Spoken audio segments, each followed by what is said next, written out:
कशी सुखनिद्रा अंतरुणी इंगळाच्या. विचारा बाबा कोणाला तरी संसार काय आहे, सांगेल तुम्हाला. संसाराचं वर्णनच असं आहे. कशी सुखनिद्रा अंतरुणी इंगळाच्या. म्हणून प्रपंच ओसरो चित्त तुझे पायी पुरो. सुख पाता जवा पाडी दुःख पर्वता एवढे. जो देखे सो दुखिया बाबा सुखिया कोई नहीं रे. राजा दुखिया प्रजा दुखिया. दुखिया घर बैरागी रे. दुःख के कारण सुख देवने उदरी माया त्यागी रे. जो देखे सो दुखिया बाबा.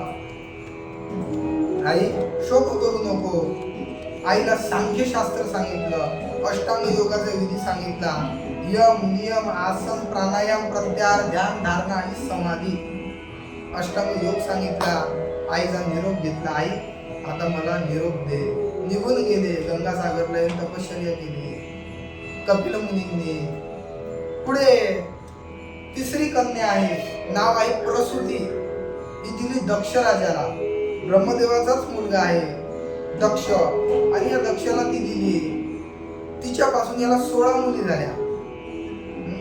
16 मुली झाल्या. 13 मुली धर्माला दिल्या. एक पितृगणाला दिली, एक अग्नीला दिली आणि शेवटची सती भगवान शंकराला दिली. मैत्रेय ऋषी सांगतात, उद्धवा महादेवाला सतीपासून संतती झाली नाही. महाराज त्याचं कारण काय? त्यांचा प्रपंचच पुढे झाला नाही. त्याचं कारण काय? सतीचा आणि शिवजींचा प्रपंच फार अल्प कालावधीचा आहे. एकदाचा प्रसंग, प्रयागराजला ब्रह्मसत्र घडलं. ब्रह्मसत्र ठरवण्यात आलं. मोठा यज्ञ ठरवण्यात आला आणि सर्वांना निमंत्रण दिलं. सगळे आले. आल्यानंतर सरतेशेवटी दक्ष आला यज्ञामध्ये. त्या सभेमध्ये, ब्रह्मसभेमध्ये प्रवेश करता क्षणी सगळे उठून उभे राहिले.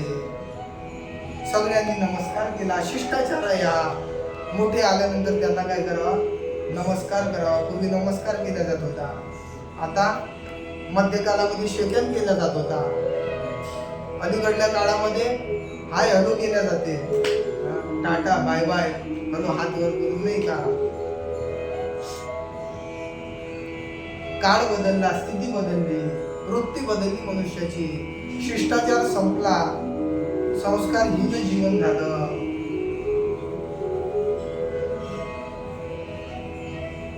इज्जत धुळीस मिळवू लागले. असो, परंपरेची लाज वाटू लागली. सगळे उभे झाले. 3 लोक उभे राहिले नाही. 3 लोक उभे राहिले नाही. कोण आहे? ब्रह्मा विष्णू आणि महेश. का उभे राहिले नाही याचा विचार दक्ष करतो, जो अत्यंत दक्ष आहे. सत्ता मनुष्याच्या हातामध्ये आली. दक्षाला प्रजापती बनवलं होतं ना. सत्ता हातामध्ये आली, मनुष्य उन्मत्त होतो. सत्ता हातामध्ये यावी आणि मनुष्य शहाणा राहावा असे फार थोडे उदाहरण आहे. सत्ता आणि संपत्ती मनुष्याला उन्मत्त करत असते. दक्ष उन्मत्त झाला. बघा ना, सत्तेतले माणसं किती भ्रष्ट आहेत, किती उन्मत्त आहेत. मग काय पाहू लागला. जेवढे उभे झाले त्याच्याकडे लक्ष गेलं नाही. जे बसून होते त्याच्याकडे लक्ष गेलं. ती माशी असते ना, माशी किंवा किडा असतो ना, जनावराचं चांगलं अंग सोडून त्याच्या जखमेवर जाऊन बसते. हे लोक असे असतात. यांना घाण आवडते. ती माशी असतात ना, ती सगळं सोडून नाकात जाऊन बसते. हो, शेंबडामध्ये जाऊन लोळते. काही लोकांना तशी सवय असते. किती चांगलं झालं ते नाही बघत. तुम्ही कीर्तन करा, तुम्ही भागवत करा, तुम्ही सेवा म्हणून करा, तुम्ही मृदुंग वादन करा, मृदुंगाची सेवा करा, तुम्ही अभंगवाणीची सेवा करा, तुम्ही काही करा. जे मनुष्य मूर्ख असतात ना, त्यांना तुम्ही केलेलं चांगलं दिसत नाही, तर त्यात राहिलेली त्रुटी दिसतात. दक्ष त्यापैकीच एक होता. विद्वान होता, पंडित होता. काय उपयोग, काय कामाचं त्याचं पांडित्य? तो विचार करू लागला. भगवान विष्णू उभे झाले नाही याचं कारण काय? माझे आजोबा आहेत, माझे वडील जन्माला आले त्यांच्यापासून, नाही उभे झाले तर काही हरकत नाही. ब्रह्माजी उभे झाले नाही, माझे वडील आहेत. वडिलांनी काही उभं झालंच पाहिजे असं नाही. भगवान शंकर उभे झाले नाही. शिरला डोक्यामध्ये संशय, हा कोण आहे? हा काही वेगळा आहे का? या दोघांचा बाप आहे तो. लग्नाच्या वेळेस विचारलं, का म्हटले तुमचे वडील कोण? म्हटले ब्रह्मदेव. त्यांचे वडील कोण? भगवान विष्णू. त्यांचे वडील कोण? म्हणे मी. भगवान शिवजी लावा लागलं. कशाला प्रश्न विचारला? हरिहरा भेद नाही करू नये वाद, एक एकाची हृदय गोडी साखरेचे नाही. कोण कोणापासून वेगळा आहे? शिवजी वेगळे आहे, ब्रह्माजी वेगळे आहे, भगवान कोणीच वेगळं नाही. तत्व एकच आहे. आजन्म तत्व आहे, जन्म मरण रहित आहे. अपमान करू लागला, दक्षाला राग आला, तडपायची आग मस्तकात गेली. मनुष्याने तडपायची आग मस्तकात गेली की थोडं थांबावं, विचार करावा, याचा परिणाम काय होणार आहे. मूर्ख लोक परिणामाचा विचार न करताच त्या रागाच्या भरामध्ये, रागाच्या भ्रमामध्ये काही करून जातात. शेवटी परिणाम भोगावे लागतात. दक्षाची कथा आपल्याला सांगते परिणाम काय होत असतो. दक्षाचा पारावर झाला राग, सांभाळत नव्हता, डोळे लाल झाले दक्षाचे आणि दक्ष गर्जना करू लागला, सिंह गर्जना करू लागला. ऐका सभासदांनो, ऐका, मी हा यज्ञ, हे ब्रह्मसत्र घडवलेला आहे. मी प्रजापती आहे. माझी कमल नाही ना मुलगी, मी माझ्या वडिलांच्या इच्छेवरून या महादेवाला दिली आणि याने आज माझा अपमान केला आहे. भर सभेत मी सर्वांना आवाहन करतो, ऐका तुम्ही, हा माझा जावई आहे, याला शिष्टाचार कळू नये का? हा उभा राहिला नाही, याने माझा सन्मान केला नाही, याने मला प्रणाम केला नाही. स्मशानात राहतो, मेल्या माणसाची राख लावतो, मुंडकी गड्यामध्ये घालतो, भूता प्रेतांसोबत नाचतो, बैलावर बसतो. हा मंगल नाही, हा अमंगल वेश धारण करतो. हा शिव नाही तर साक्षात अशिव आहे. अरे रे रे, माझी मी कमल नाही ना मुलगी, कमळाच्या फुलासारखी मुलगी मी याला दिली माझ्या बापाचं ऐकून, माझ्या मुलीचं वाटोळ झालं. हो, शिव या शाप करू लागला. शिवजी काहीच बोलत नाही.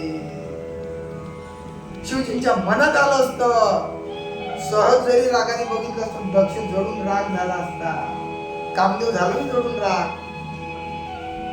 शिवजी काहीच बोलत.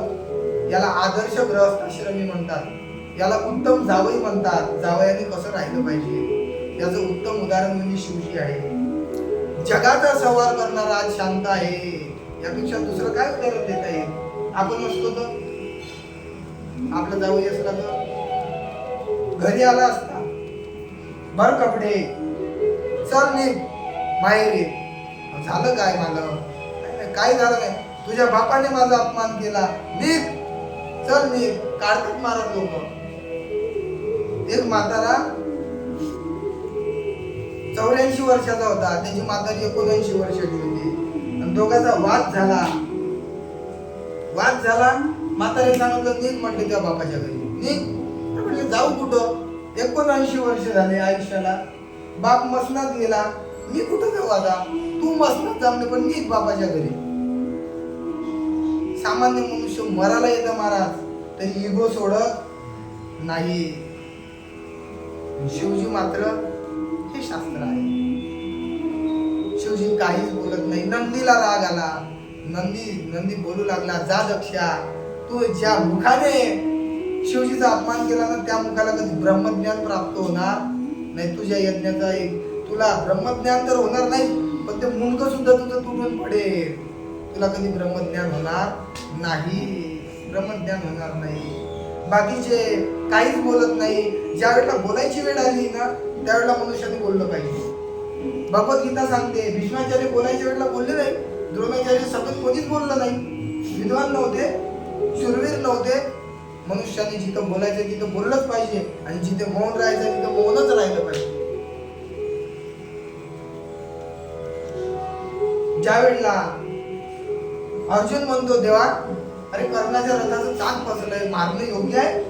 भगवान मारना उचित है? ये तो शास्त्र के विरुद्ध आहे. भगवान म्हणते अर्जुना, ज्या वेळेला तुझ्या बायकोचं वस्त्रावरण होत होतं त्यावेळेला कुठं गेला होता धर्म?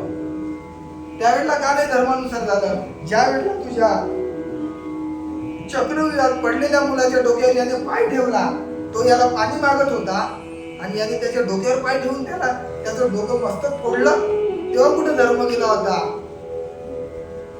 शास्त्र के विरुद्ध आहे, धर्म के विरुद्ध आहे. तेव्हा कोणत्या कानूनला पास झाला होता? मग तेव्हा जर धर्म नव्हता तर तुला धर्म मानायची काय गरज आहे? मार त्याला. जिथं चूप राहायचं तिथं चूप नाही राहिला, सभेमध्ये बोलला. जिथं पाणी पाजायचं तिथं पाणी नाही पाजलं. जिथं बोलायचं तिथं बोलू नये. मग तुम्ही किती विद्वान असाल तरी तुम्ही अधर्मी ठरले जाता. सांगतात जे मौन झालेले आहेत ऋषी मुनी, यांना सुद्धा माझा काय आहे? शाप आहे. नंदी म्हणतो जे ब्राह्मण वर्ग आहेत ना, त्यांची विद्या फक्त पोट भरण्यासाठी राहील.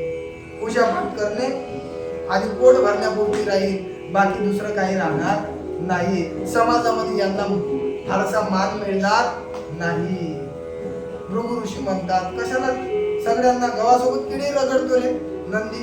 जा म्हटले महादेवाची भक्त पाखंडी होतील, गांजा पिणारे होतील, दारू पिणारे होतील, अमंगल वेश धारण करून राहणारे होतील. ते त्याला शिव्या देतात, यायला शिव्या देतात, त्यांना शाप देतात, यांना शाप देतात. शिवजी काहीच बोलत नाही, निघून जातात. दक्षाने कनकन क्षेत्रामध्ये यज्ञाला आरंभ केला. यज्ञ करा, जीवनामध्ये परमार्थ करा, पण कोणाचा द्वेष करून नाही महाराज. शिवजींचा द्वेष केला, कपट बुद्धीने यज्ञ आरंभला. कोणासोबत कॉम्पिटिशन नसावं जीवनामध्ये, अंतःकरणामध्ये परमार्थाचं बीज पेरायचं असते. जसं खत पाणी घाला तसंच ते उगवते. म्हणून कोण्याही जीवाचा न घडो मत्सर वर्म सर्वेश्वर पूजनाचे. आई काजी तुम्ही भक्त भागवत कराल जे हित सत्य करा. जे करायचं ते सत्य करा, कोणाचाही द्वेष करू नये. पण द्वेष करूच नाही का महाराज? नाही. जिथं अधर्म होतो नाठाळाची माती हानू काठी. नाथबाबा म्हणतात मऊ मेनाहुनी तुकोबाराय महाराज म्हणतात आम्ही विष्णुदास कठीण वज्रास भेद वैसे.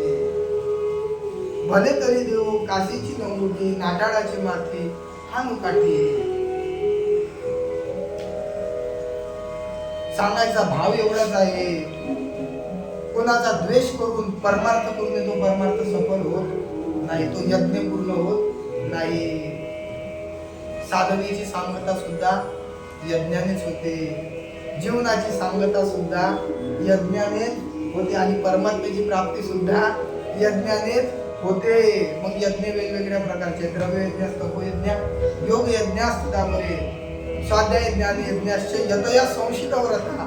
श्रीमद भगवद्गीता सांगते द्रव्य यज्ञ आहे, योग यज्ञ आहे, ज्ञान यज्ञ आहे, तप यज्ञ आहे.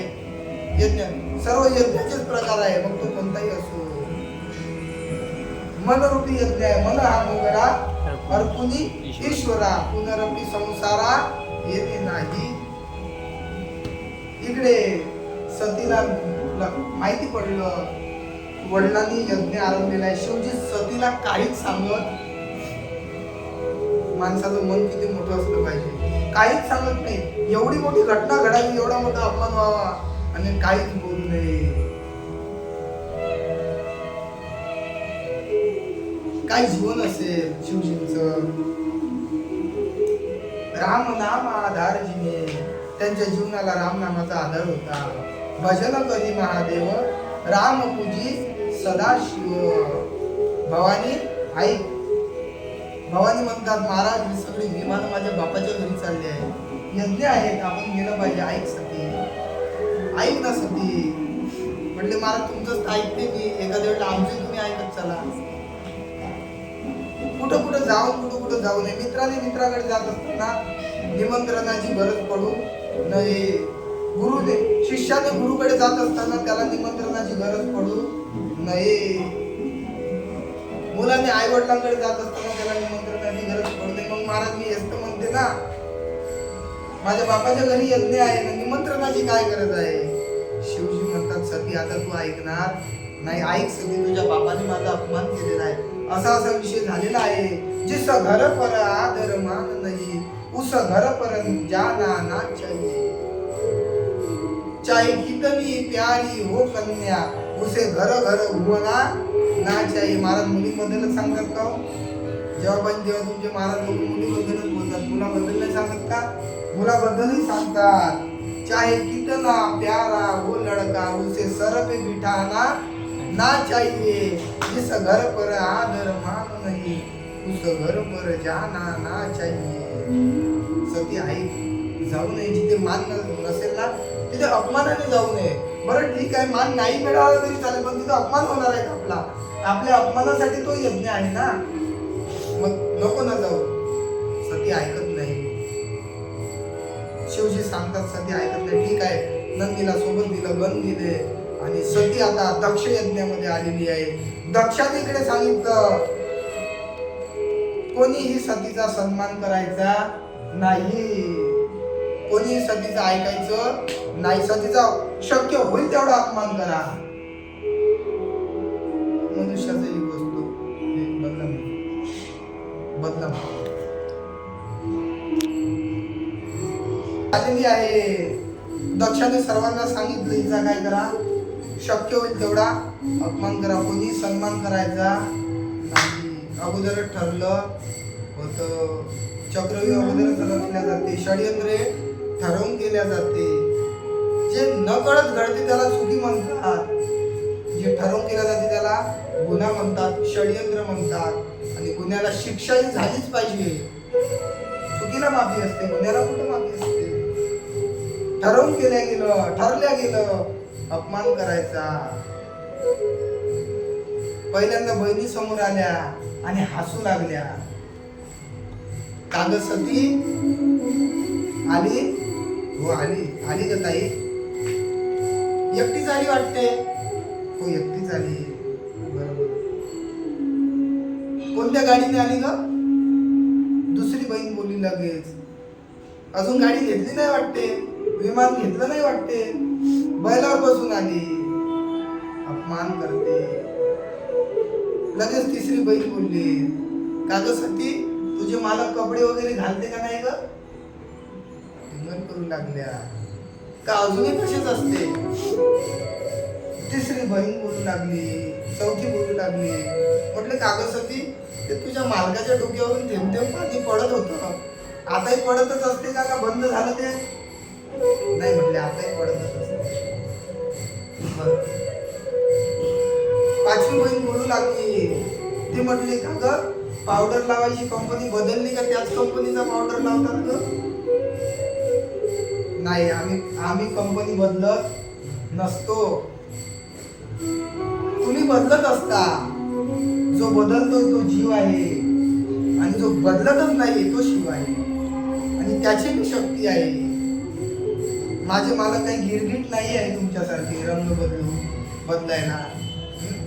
माणसं बदलतात, माणसं बदलतात, मिनिटाला माणसं बदलतात, धोका करतात, फसवणूक करतात. माझ्या मालकाने कोणाची जीवनात फसवणूक केली नाही. ते जेव्हा आलेत ना इथं या ब्रह्मांडामध्ये तेव्हापासून ते अगदी तसेच आहे आणि तसेच राहणार आहेत.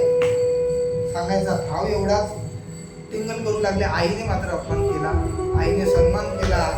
यज्ञामध्ये आली, बघितलं.